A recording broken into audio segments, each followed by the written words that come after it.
नमस्कार दोस्तों, stock market studies में फिर से एक बार आपको बहुत-बहुत स्वागत है। तो आज मैं फिर से आपके सामने कुछ इम्पोर्टेंट्स कंपनी के अपडेट और टेक्निकली चार्ट पैटर्न्स के बारे में डिस्कस करने के लिए आया हूँ।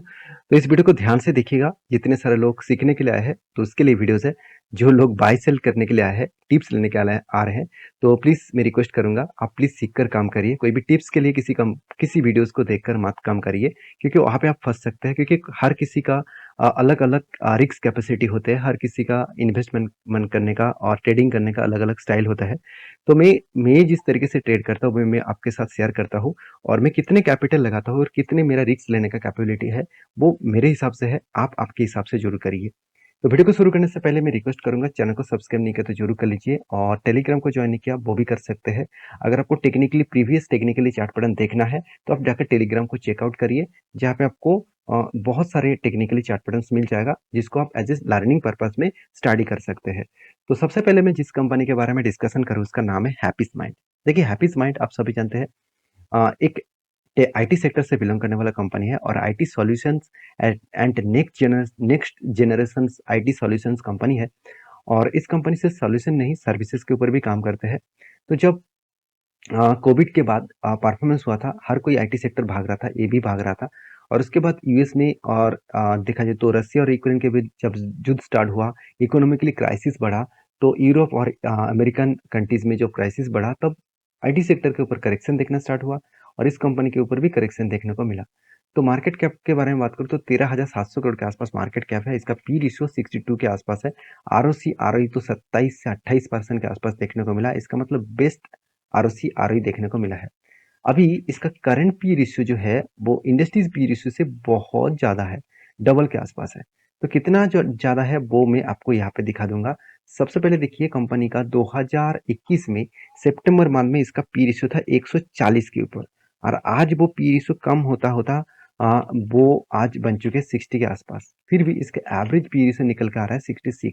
इसका मतलब देखा जाए तो कंपनी का जो एवरेज पी रेशियो से कंपनी का पी रेशियो कम है। तो देखा जाए तो कंपनी अंडर वैल्यूड में जरूर कहूंगा।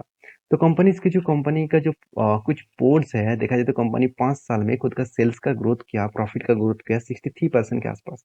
रिटर्न ऑफ इक्विटी भी 3 साल में 32% के आसपास ग्रोथ किया, ये भी एक बेस्ट पॉइंट है। और कंपनी का जो डिविडेंड पे आउट है वो भी 30% के आसपास है। अभी डिविडेंड पे आउट के बारे में डिस्कशन करूँ तो आपको यहाँ पे मैं दिखा दूं कंपनी डिविडेंड किस तरीके से दिया। कुछ 57 करोड़ के आसपास इस बार डिविडेंड पे आउट किया, और पिछली बार कितना था, 68 करोड़ के आसपास डिविडेंड पे आउट किया था। फाइनेंशियल जो लाइबिलिटीज है, लाइबिलिटीज को क्लियर किया 25 करोड़ के आसपास। और कंपनीज की जो इन्वेस्ट पेड फाइनेंस है, तो फाइनेंस के ऊपर जो इन्वेस्ट किया है इस बार 15 करोड़ के आसपास फाइनेंस का, जो सॉरी इंटरेस्ट पेड किया है कंपनी फाइनेंस के ऊपर। तो 15 करोड़ के आसपास इंटरेस्ट पेड किया, क्योंकि कंपनी का जो कर्जा है, वो कर्जे के बारे में बात करो तो कंपनी का कर्जा 6.66 के आसपास है। तो कर्जा थोड़ा सा ज्यादा लेकर रखा, और इस कर्जे ज्यादा लेने के कारण कंपनी के प्रॉफिट मार्जिन के ऊपर इम्पेक्ट आया। क्योंकि आप अगर आपको क्वार्टरली रिजल्ट दिखा दूं तो सेल्स को अच्छा खासा तो यहाँ पे इंक्रीज देखने को मिलेगा। एक्सपेंस भी बहुत कंट्रोल में था। प्रॉफिट भी, ऑपरेटिंग प्रॉफिट भी देखिए 80 करोड़ के ऊपर था। तो कंपनी का प्रॉफिट मार्जिन क्यों कम हो गया? क्योंकि कंपनी को अच्छा खासा इंटरेस्ट पेमेंट करना पड़ा। इस बार 10 करोड़ के आसपास इंटरेस्ट पेमेंट करना पड़ा, आज तक की सबसे ज्यादा इंटरेस्ट है। और इस बार इसीलिए कंपनी का प्रॉफिट मार्जिन कम हो गया। फिर भी इंटरेस्ट पेमेंट करने के बाद भी कंपनी का प्रॉफिट पॉजिटिव में इसीलिए देखने को मिला, कंपनी का आधा इनकम भी इस बार ज्यादा हो गया था।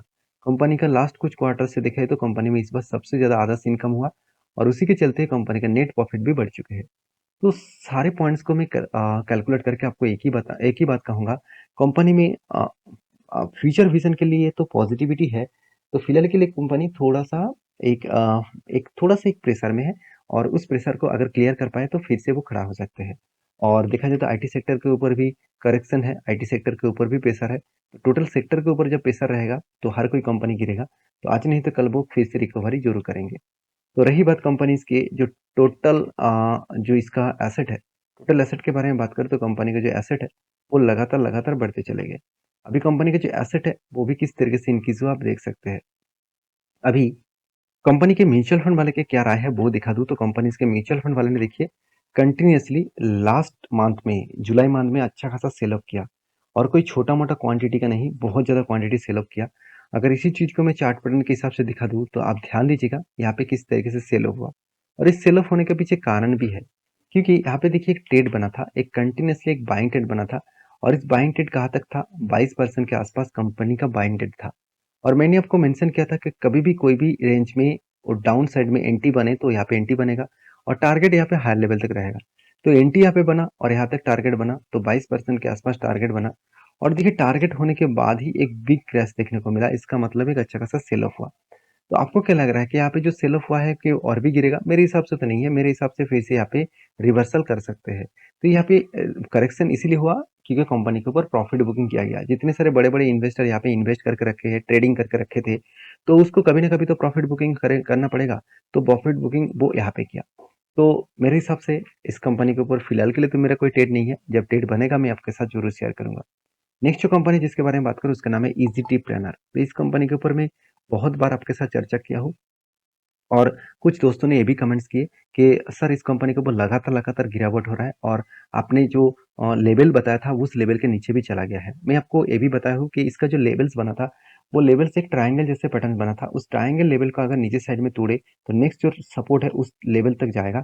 अगर वहां से अगर रिवर्सल करे तो फिर से वो वापस आएगा। तो फिलहाल के लिए इस कंपनी का जो हालत है वो धीरे-धीरे करके करेक्शन हो रहा है। कंपनी का आरओसी, आरओई तो बेस्ट है। इंडस्ट्रीज पी रेशियो भी ठीक-ठाक है और कंपनी का पी रेशियो भी देखा जाए तो ठीक-ठाक ही है। थोड़ा-सा हाई है, कितना हाई है मैं आपको बता दूँ। कंपनी का एवरेज पी रेशियो 67 है, मगर कंपनी का पी रेशियो 50 है। तो इसका मतलब तो मतलब ठीक-ठाक ही है। उतना खराब भी नहीं है, उतना पॉजिटिव भी नहीं है। और कंपनीज़ के जो क्वार्टरली जो रिजल्ट है उसके बारे में बात करूँ तो कंपनी ध्यान से देखिएगा, कंपनी 48 करोड़ से बढ़ के इस बार सेल कर चुके हैं 102 करोड़। तो ऑलमोस्ट देखा जाए तो कंपनी 20 करोड़ के आसपास कंपनी सेल्स को इंक्रीज किया और सेल्स इंक्रीज होने के बाद कंपनी एक्सपेंस को कंट्रोल नहीं कर पाया। तो एक्सपेंस ज़्यादा हो गया जिसके चलते कंपनी का प्रॉफिट मार्जिन कम हो गया और इस प्रॉफिट मार्जिन कम होने के कारण ही शेयर के ऊपर एक प्रेशर बनता हुआ देखने को मिला है। देखिए लोग इस सारे चीज़ों को देखकर ही निवेश करते हैं, इस सारे चीज़ों को वॉच करके ही स्टडी करके ही काम करते हैं। जब उस लेवल्स में कुछ करेक्शन देखने को मिल जाता है तो लोगों के जो प्रॉफिट बुकिंग करने का जो नजरिया है वो चेंज हो जाता है। तो कंपनीज के ऊपर बैलेंस शीट के बारे में बात करूँ तो ध्यान से देखेंगे तो रिजर्व लगातार बढ़ते चले गए और कंपनी ने आज तक जो कर्जा नहीं लिया था लास्ट 2 क्वार्टर्स में कर्जा लिया, सॉरी 2 ईयर्स में कर्जा लिया। 2021-22 में कंपनी कर्जा लिया 40 करोड़ का और 2023 में कंपनी कर्जा लिया 63 करोड़, सॉरी 65 करोड़ का। तो आप कहेंगे सर कर्जा लेने का क्या जरूरत था जहां पे कंपनी का नेट प्रॉफिट और 140 करोड़ के आसपास था। तो कर्जा इसलिए लिया गया कि कंपनी ने कर्जा इसलिए लिया, आप ध्यान से देखेंगे तो कंपनी का ट्रेड रिसीवेबल कितना बाकी है, 60 करोड़ के आसपास। कंपनी को कितना ट्रेड रिसीवेबल हुआ, 163 करोड़ के आसपास। तो यहाँ पे जो नया ट्रेड कंपनी रिसीव किया, आज तक की सबसे हाईएस्ट ट्रेड रिसीव किया और इस ट्रेड रिसीव होने के कारण कंपनी ने क्या किया, एक डिसीजन लिया कि इस प्रोजेक्ट को कंप्लीट करने के लिए मैं कर्जा लूंगा और कर्जा भी इतना लूंगा जो मेरे रिजर्व से बहुत कम होगा। इसीलिए देखिए कंपनी का रिजर्व से भी कंपनी का कर्जा कम है। रिजर्व देखा तो 4 गुना ज्यादा है। तो उस हिसाब से देखा जाए तो कंपनी ठीक-ठाक ही काम कर रहा है। तो इन्वेस्टर के बारे में बात करूँ, तो देखिए प्रोमोटर से लेकर एफआईडीएस पब्लिक हर किसी के पास इस कंपनी का होल्डिंग्स आपको दिखेगा। तो कंपनीज़ की जो चार्ट पैटर्न्स है उसके बारे में मैं डिस्कस करूँ उससे पहले म्यूचुअल फंड वाले के तो देखिए लास्ट 2 मंथ्स में किस तरीके से सेल ऑफ किया गया। और ध्यान देना अभी धीरे-धीरे करके कंपनी के ऊपर बाइंग भी किया जा रहा है। तो बाइंग किया जा रहा है मतलब इस लास्ट जुलाई मंथ में बाइंग किया गया। मई और जून जून मंथ में बड़ा सा सेल ऑफ किया गया और इस सेल ऑफ होने के बाद कंपनी के ऊपर एक प्रेशर भी बना है। तो रही बात इस कंपनी की जो चार्ट पैटर्न्स है उसके बारे में बात करूँ तो कंटिन्यूअसली क्या हुआ, कंटिन्यूअसली कंपनी के ऊपर एक सेल ऑफ हुआ और सेल ऑफ होने के बाद एक रेंज के ऊपर कंपनी ट्रेड कर रहा है। इस रेंज के ऊपर ट्रेड कर रहा है मतलब एक ट्रायंगल पैटर्न यहाँ पे बना चुके हैं और मैं आपको पहले भी मेंशन किया इस ट्रायंगल पैटर्न को कंपनी को ब्रेकआउट भी किया, सॉरी ब्रेकडाउन भी किया और फिर से अगर इस ब्रेकडाउन को कंफर्म करने के लिए उसको अगर डाउन साइड में ट्रेड दिखे तो सोचना वो फिर से एक बार गिरेगा और नेक्स्ट जो लेवल है वो 32 तक आ सकते हैं और यही इसका स्ट्रॉन्ग सपोर्ट जोन है क्योंकि यहाँ से ही कंपनी का जर्नी स्टार्ट हुआ था। तो मैं इंतजार कर रहा हूँ जब कुछ इस लेवल तक आएगा तो मैं कुछ डिसीजन जरूर लूंगा। उसके बाद में ये भी डिसीजन ले सकता हूँ जब इस रेंज को ब्रेकआउट करेगा, इस रेजिस्टेंस को ब्रेकआउट करेगा और सस्टेन करेगा तो मैं एक बड़ा सा एंट्री लेने के लिए तैयार हूँ। तो बाकी आपका क्या राय है मुझे जरूर कमेंट्स करना। नेक्स्ट जो कंपनी जिसके बारे में बात करूँ उसका नाम है अतुल ऑटो। देखिए इस कंपनी के ऊपर मैं इन डेप्थ वीडियो बना के आपको दिया, इन डिटेल्स आपको वीडियो बना के दिया। तो अतुल ऑटो के ऊपर मैं ऑब्वियसली फ्यूचर के विजन के हिसाब से मैं पॉजिटिव हूँ। आप कहेंगे सर क्यों? क्योंकि इस कंपनी का अगर प्रोजेक्ट देखेंगे तो कंपनी 8 अलग-अलग ब्रांड और वो भी इलेक्ट्रिक गाड़ियों के माल बेच रहा है। कंपनी सिर्फ इलेक्ट्रिक गाड़ियाँ नहीं, आप ध्यान से देखेंगे तो कंपनी देखा जाए तो अलग-अलग प्रोडक्ट है, ई-रिक्शा अलग-अलग प्रोडक्ट के कंपनी माल बेचते हैं। और कंपनी के देखिए पेट्रोल से लेकर डीजल से लेकर कंपनी सीएनजी से लेकर एलपीजी से लेकर ईवी से लेकर हर कैटेगरीज में कंपनी खुद का गाड़ियां बेच रहा है। और कंपनी का जो टारगेट है वो भी बहुत बड़ा है। कंपनी टोटल कैपेसिटी कितना है, 1,20,000 यूनिट कंपनी यहाँ पे बेच चुके हैं।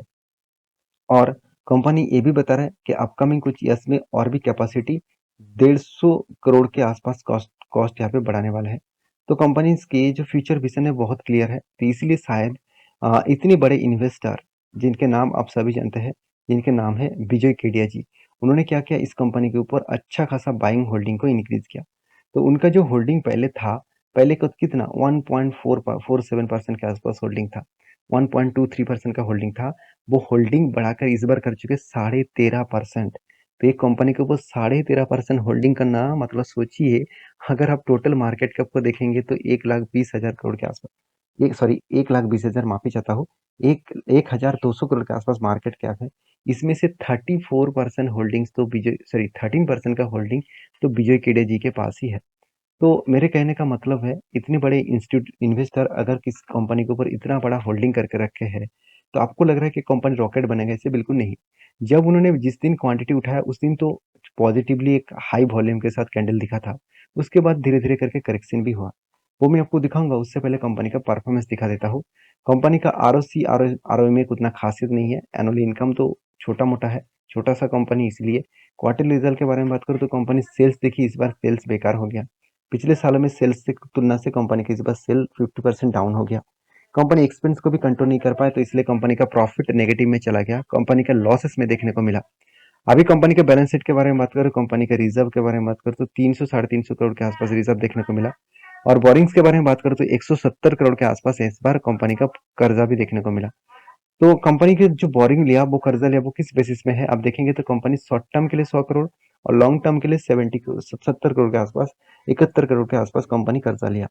तो कहने का मतलब है कंपनी अभी भी बहुत छोटा है। बड़ा होने का हाई कैपेबिलिटी है, क्योंकि जिस जिस प्रोजेक्ट के ऊपर कंपनी काम कर रहे हैं वही प्रोजेक्ट कंपनी के लिए फ्यूचर विजन बनेगा, क्योंकि ईवीज प्रोजेक्ट के ऊपर साथ ही साथ सीएनजी पीएनजी के ऊपर भी काम कर रहा है। तो मेरे हिसाब से इस कंपनी के ऊपर फोकस रखिए। फिर भी आप समझदार है, मेरे ज़्यादा चीज़ बोलने का जरूरत नहीं है। आप समझ रहे हैं कि किस तरीके से इलेक्ट्रिक व्हीकल, इलेक्ट्रिक गाड़ी का डिमांड बढ़ रहा है। तो उस हिसाब से मेरे कहने का मतलब है, इस तरीके से कंपनी का फ्यूचर में अच्छा खासा ग्रोथ होने का चांसेस है। मैं ये नहीं कहूँगा कि विजय केडिया जी ने इन्वेस्ट किया, आप भी इन्वेस्ट करिए, ये आपका राय होंगे, मेरा राय अलग है। मैं इस कंपनी के ऊपर अलग तरीके से सोचता हूँ, आप भी अलग तरीके से सोचते हैं, तो मुझे जरूर कमेंट्स करना।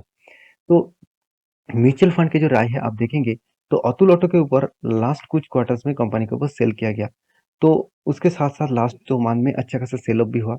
अगर इसी कंपनी के मैं चार्ट पैटर्न्स के बारे में बात करूँ तो ध्यान दीजिएगा, तो ये जो कैंडल आपको दिख रहा है, ध्यान दीजिएगा इस चीज को, यहाँ पे जो कैंडल दिख रहा है ना, इस कैंडल के डे में ही जो विजय केडिया जी है, यहाँ पे उन्होंने क्या किया था, यहाँ पे उन्होंने बाई किया था। और उसके बाद देखिए थोड़ा सा करेक्शन हुआ, थोड़ा सा होल्ड किया, उसके बाद देखिए नीचे आया और उसके बाद धमाका हुआ। तो जब यहाँ पे नीचे आया था तो मैंने आपको मेंशन नहीं कर पाया, मैंने यहाँ पे एक ट्रेड ट्रेड लिया था। और मैं ट्रेड कुछ इस तरीके से लिया था, यहाँ पे मेरा टारगेट था, यहाँ पे ट्रेड लिया और यहाँ पे टारगेट, छोटा सा एक टारगेट लेकर मैं चला था। तो 6 से 8 दिन के अंदर अंदर मुझे टारगेट मिल गया। तो यहाँ पे एंट्री क्यों लिया था वो मैं आपको पहले बता दूं, क्योंकि यहाँ पे प्रीवियस एक स्ट्रॉन्ग सपोर्ट था, यहाँ पे भी स्ट्रॉन्ग सपोर्ट बना, यहाँ पे भी स्ट्रॉन्ग सपोर्ट बना, और उसके साथ सपोर्ट के लेवल में अगर कोई भी आपको इस तरीके से कुछ हैमर कैंडल दिखे, तो सोच लेना ये हैमर कैंडल आपको बड़ा सा धमाका दे सकते हैं। तो मैं इसके नीचे स्टॉप लॉस लगाकर यहाँ पे एंट्री लिया था, और मेरा टारगेट यहाँ पे जो प्रीवियस हाई था उस प्रीवियस हाई के आसपास था। तो मुझे छोटा सा टारगेट मिला, एंट्री लेवल से मुझे टारगेट तक देखूं तो ऑलमोस्ट मुझे 17.5% का टारगेट मिला। यह भी कोई कम नहीं है, सिर्फ 5 से 6 दिनों के अंदर अंदर 17.5% का टारगेट मिला। तो आप कहेंगे सर क्या अभी आप एंट्री लेने वाले हैं? मेरे हिसाब से तो बिल्कुल भी नहीं, क्योंकि जो लेवल्स बना है वो एकदम फोमो बाइंग होते जा रहा है। और फोमो बाइंग में मैं कभी भी बाय नहीं करता। अगर यहाँ पे थोड़ा सा करेक्शन दिखे, इस तरीके से फिर से दिखे, इसका पैटर्न किस तरीके से आप ध्यान से देखिए, कंपनी किस तरीके से काम कर रहा है। ऊपर गया सस्टेन किया, ऊपर गया सस्टेन किया, उसके बाद नीचे आया, फिर से ऊपर गया और नीचे आया, फिर से देखिए ऊपर गया। मेरे हिसाब से यहाँ पे रिवर्सल करे, फिर से मैं एंट्री लेने के लिए तैयार हूँ। तो बाकी इस कंपनी के ऊपर रिसर्च करके ही काम करना। फिलहाल के लिए मेरा कोई एंट्री लेवल्स नहीं है और मैं कुछ इस कंपनी के ऊपर अभी फिलहाल के लिए कोई एंट्री लेवल्स नहीं लेने वाला हूँ। तो नेक्स्ट जो कंपनी जिसके बारे में बात करूँ उसका नाम है सनराइज एफिशिएंट मार्केटिंग लिमिटेड। तो सनराइज एफिशिएंट मार्केटिंग लिमिटेड जो एक देखा जाए तो एक ट्रेडिंग कंपनी है और इस कंपनी ने अच्छा खासा धमाका परफॉर्मेंस देने के बाद मतलब कंपनी का प्राइस 100 रुपीज़ 190 9 रुपीज़ के आसपास था। वहाँ से कंपनी 250 तक गया, सॉरी 250 नहीं, कंपनी हाँ 250 के ऊपर गया था। तो ये जो जर्नी कंपनी दिखा है 100% का कंपनी आपको रिटर्न दे दिया। इसके चलते कंपनी के ऊपर एक धमाका परफॉर्मेंस हुआ। उसीलिए बोर्ड ने एक बहुत बड़ा अनाउंसमेंट भी कर दिया बोनस देने का। 8 तारीख को कंपनी एक के बदले एक बोनस आपको देने वाले हैं। तो इस वीडियो से आपको यही मैं जानकारी दे सकता हूँ कि किसी भी कंपनीज के ऊपर निवेश करना है तो प्लीज़ उसके ऊपर रिसर्च करके करिए। ब्लाइंडली किसी कंपनीज के ऊपर निवेश मत करिएगा क्योंकि आपको हमेशा सीख कर काम करना पड़ेगा। विदाउट स्टडी करके आप काम करेंगे तो शायद आपको 1-2 कंपनी में प्रॉफिट मिल जाएगा, बाकी कंपनी में आपको लॉसेस ही मिलेगा। बाकी आप समझदार हैं, उस हिसाब से काम करिए। वीडियो अच्छा लगे तो लाइक करिए, दोस्तों के साथ शेयर भी करेंगे। तो मिलते हैं नेक्स्ट वीडियो में, तब तक के लिए अच्छे से रहिए, अपना ख्याल रखिए। धन्यवाद।